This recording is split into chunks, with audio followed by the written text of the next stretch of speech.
Welcome to Thanjavur maths. இந்த வீடியோவில் நம்ம பார்க்க போகிறது 12th ஸ்டாண்டர்டுக்கான கண்டினியூட்டி அண்ட் டிஃபரன்ஷியபிலிட்டி அப்படிங்கிற சாப்டரில் சைன் எக்ஸுக்கும் காஸ் எக்ஸுக்கும் கண்டினியூட்டி வந்து எப்படி ப்ரூஃப் பண்ணுறது அப்படின்னு சொல்லிட்டு இந்த வீடியோவில் பார்க்கலாம். இது ஏற்கனவே உங்களுக்கு வந்து உங்கள் புக்கில் வந்து எக்ஸாம்பிள் 17ல் சைன் எக்ஸுக்கு வந்து ப்ரூஃப் கொடுத்துருக்காங்க. பட் காஸ் எக்ஸுக்கு இல்லை.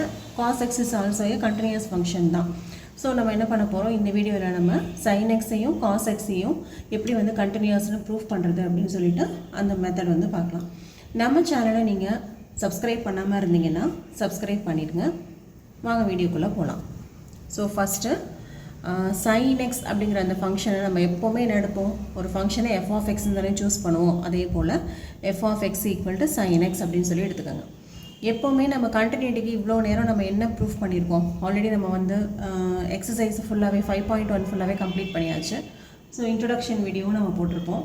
ஒரு ஃபங்க்ஷனை வந்து கண்டினியூஸான ப்ரூஃப் பண்ணணும்னா என்ன சொல்லணும், அதோட லிமிட் வேல்யூவும் ஃபங்க்ஷன் வேல்யூவும் சேமாக இருக்குது அப்படின்னு சொல்லிட்டோம்னா போதும். ஓகே, ஸோ ஃபஸ்ட்டு நம்ம வந்து லிமிட் வேல்யூ தான் கண்டுபிடிக்க போகிறோம். லிமிட் வேல்யூ அப்படின்னாவே ஏதாவது ஒரு பாயிண்ட்டுக்கு கண்டுபிடிப்போம். ஸோ நான் என்ன பண்ணுறேன், அந்த பாயிண்ட்டை எக்ஸ் ஈக்குவல் டு சி அப்படின்னு சொல்லி சூஸ் பண்ணிக்கிறேன். ஓகேவா, ஏதாவது ஒரு பாயிண்டில் தான் நம்மளால் லிமிட் வேல்யூ கண்டுபிடிக்க முடியும். அப்போ ஃபஸ்ட்டு நம்ம வந்து லிமிட் வேல்யூவை கண்டுபிடிச்சிடலாம். இப்போது ரெண்டு சைடும் இந்த எஃப் ஆஃப் எக்ஸுங்கிற ஃபங்க்ஷனுக்கு ரெண்டு சைடும் நான் வந்து limit X tends to C அப்படிங்கிறத அப்ளை பண்ணியிருக்கேன்.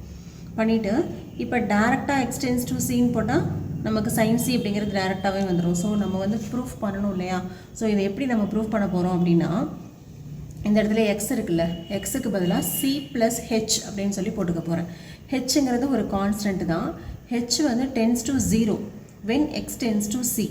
எக்ஸுக்கு வந்து நீங்கள் சி அப்படின்னு வேல்யூ கொடுக்கும் போதெல்லாம் ஹெச்சுக்கு வந்து நீங்கள் என்னென்னு கொடுத்துக்கலாம், 0 அப்படின்னு கொடுத்துக்கலாம். ஏன்னா அது ஒரு டம்மி நம்பர். நம்ம இப்போ ப்ரூஃபுக்காக மட்டும்தான் அந்த ஹெச் அப்படிங்கிறத சேர்த்துருக்கோம். அதனால் அது ஒரு டம்மி தான். ஸோ ஹெச் வந்து டென்ஸ் டு 0 தான். சி ப்ளஸ் 0 அப்படின்னு போடுறதும் ஒன்று தான், சி ப்ளஸ் ஹெச்னு போடுறதும் ஒன்று தான். ஸோ ஜஸ்ட் நம்ம வந்து ப்ரூவ் பண்ணுறதுக்காக இந்த இடத்துல நம்ம வந்து எக்ஸுக்கு சி அப்படின்னு மட்டும் கொடுக்காம சி ப்ளஸ் ஹெச் அப்படின்னு சொல்லி கொடுக்க போகிறோம். ஓகேவா. ஸோ இப்போ limit X tends to C. X எப்போல்லாம் வந்து சி வேல்யூ கொடுக்குறோமோ அப்போ என்ன சொல்லியிருக்கோம், ஹெச்சுக்கு வந்து 0 கொடுக்கணும் அப்படின்னு சொல்லியிருக்கோம் இல்லையா. அப்போ ஹெச் டென்ஸ் டு 0, இந்த இடத்துல எக்ஸுக்கு பதிலாக சி ப்ளஸ் ஹெச் அப்படின்னு சொல்லி போட்டுருங்க. சரியா. இப்போ இது உள்ளார பார்த்தீங்கன்னா sine of A plus B அப்படிங்கிற ஃபார்முலா வந்திருக்கு. ஸோ அந்த ஃபார்முலாவை நம்ம அப்ளை பண்ண போகிறோம். இங்கே limit H tends to 0, sine of A plus பின்னு என்னது, sine A cos B plus cos A sine B. இதுதான் வந்து சைன் ஆஃப் ஏ ப்ளஸ் பியோட ஃபார்முலா. ஸோ ஃபார்முலாவை அப்ளை பண்ணியாச்சு. இதுக்கு அடுத்த ஸ்டெப்பில் நம்ம என்ன பண்ண போகிறோம், ஹெச்சுக்கு பதிலாக 0 கொடுக்க போகிறோம். இப்போது சைன் சி கான்ஸ்டன்ட் அப்படியே இருக்க போது இன்டூ இங்கே ஹெச்சுக்கு பதிலாக 0 கொடுத்தீங்கன்னா காஸ் 0வோட வேல்யூ வந்து என்னது 1. Okay, plus cos c into sorry இந்த இடத்துல வந்து sine A cos B plus cos A sine B தானே, இந்த இடத்துல சைன் தானே வரும். ஓகே, ஹெச்சுக்கு பதிலாக 0 கொடுத்தீங்கன்னா சைன் 0 வந்து என்னது 0. ஓகேவா. அப்போ ஃபுல்லாக இந்த டேர்மில் வந்து என்ன தான் ஆன்சர் வருதுன்னு பார்த்தீங்கன்னா சைன் சி தான் நமக்கு வந்து லிமிட் வேல்யூவாக கிடைக்கிது. Limit X tends to C F of x அப்படிங்கிறது என்ன வேல்யூன்னு பார்த்தீங்கன்னா சைன் சின்னு கிடச்சிருக்கு. ஓகே, இதை இங்கே டேரெக்டாகவே போட வேண்டியது என்ன அப்படின்னு கேட்டால் அது வந்து நமக்கு வந்து ப்ரூஃப் பண்ணுறதுக்கு கம்ஃபர்டபுளாக இருக்காது. அதனால தான் நம்ம வந்து இந்த மாதிரி எக்ஸுக்கு பதிலாக சி ப்ளஸ் ஹெச்னு எடுத்துக்கிட்டோம். Where H tends to 0 when X tends to C. அதுக்கப்புறம் sine of A plus B அந்த ஃபார்முலா அப்ளை பண்ணோம். அதில் ஹெச்சுக்கு பதிலாக 0 கொடுத்தோன்னா நமக்கு லிமிட் வேல்யூ வந்து சைன் சி அப்படின்னு சொல்லி கிடச்சிருது.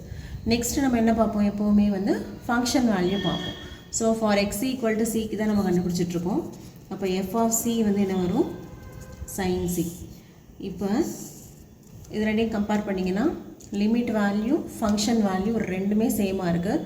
அப்போ கண்டிப்பாக அந்த function sine x is continuous அப்படின்னு சொல்லி ப்ரூஃப் கொடுத்துடலாம். நெக்ஸ்ட் இதே போல் காஸ் எக்ஸுக்கு நம்ம வந்து ப்ரூஃப் கொடுக்கலாம். இப்போ சைன் எக்ஸுக்கு பார்த்து அதே மெத்தட் தான் ஃபாலோ பண்ண போகிறோம். ஸோ எஃப் ஆஃப் எக்ஸை வந்து காஸ் எக்ஸ் அப்படின்னு சொல்லி எடுத்துட்டோம். நம்ம வந்து இப்போயும் லிமிட் வேல்யூவும் ஃபங்க்ஷன் வேல்யூவும் செக் பண்ணணும். ஸோ ஏதாவது ஒரு பாயிண்ட்டு சூஸ் பண்ணணும். எக்ஸ் ஈக்குவல் டு சி அப்படின்னு சொல்லி சூஸ் பண்ணுங்கள். இப்போ இந்த பாயிண்ட்டுக்கு தான் நம்ம வந்து லிமிட் வந்து கண்டுபிடிக்கணும். இப்போ இந்த ஃபங்க்ஷனுக்கு ரெண்டு சைடும் நம்ம வந்து லிமிட் அப்ளை பண்ண போகிறோம். Limit X tends to C F of X அப்படின்னு சொன்னால் என்ன அர்த்தம்? Limit X tends to C cos X. Okay, இப்போது எப்படி சைன் எக்ஸில் நம்ம வந்து எக்ஸோட வேல்யூ வந்து X equal to C plus ஹெச்னு சூஸ் பண்ணோம் இல்லையா, where H tends to 0 when X tends to C. எக்ஸுக்கு சின்னு எப்போல்லாம் நீங்கள் வேல்யூ கொடுக்குறீங்களோ அப்போல்லாம் ஹெச்சுக்கு 0 அப்படின்னு சொல்லி கொடுத்துடணும். ஓகே, அப்போ இந்த இடத்துல எக்ஸுக்கு பதிலாக சி ப்ளஸ் ஹெச்சை அப்ளை பண்ணுங்கள். இப்போ லெஃப்ட் சைடில் நமக்கு என்ன இருக்குது? Limit X tends to C F of x இருக்குது. ரைட் சைடில் நம்ம என்ன பண்ண போகிறோம்?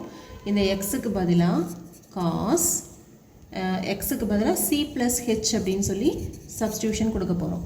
இப்போ எக்ஸுக்கு பதிலாக சி ப்ளஸ் ஹெச் கொடுத்துட்டோம் இல்லையா, அப்போ இந்த இடத்துல லிமிட்டையும் ஹெச் டென்ஸ் டு 0 அப்படின்னு சொல்லி மாற்றிடணும். ஓகே, இப்போ இது வந்து cos of A plus B ஃபார்முலாவில் இருக்குது. காஸ் ஆஃப் ஏ ப்ளஸ் பியோட ஃபார்முலா நமக்கு தெரியும்.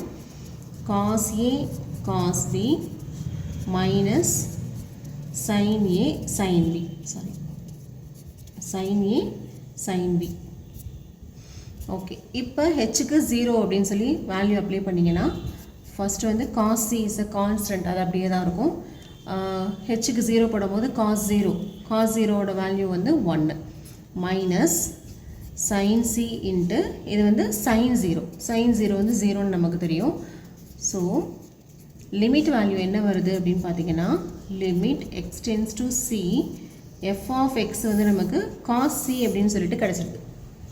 அடுத்து நம்ம என்ன செக் பண்ணணும்? ஃபங்க்ஷன் வேல்யூ செக் பண்ணணும் இல்லையா. ஸோ ஃபங்க்ஷன் வந்து இங்கே என்னது? கிவன் ஃபங்க்ஷன் வந்து காஸ் எக்ஸு, நம்ம செக் பண்ணுற பாயிண்ட்டு சி.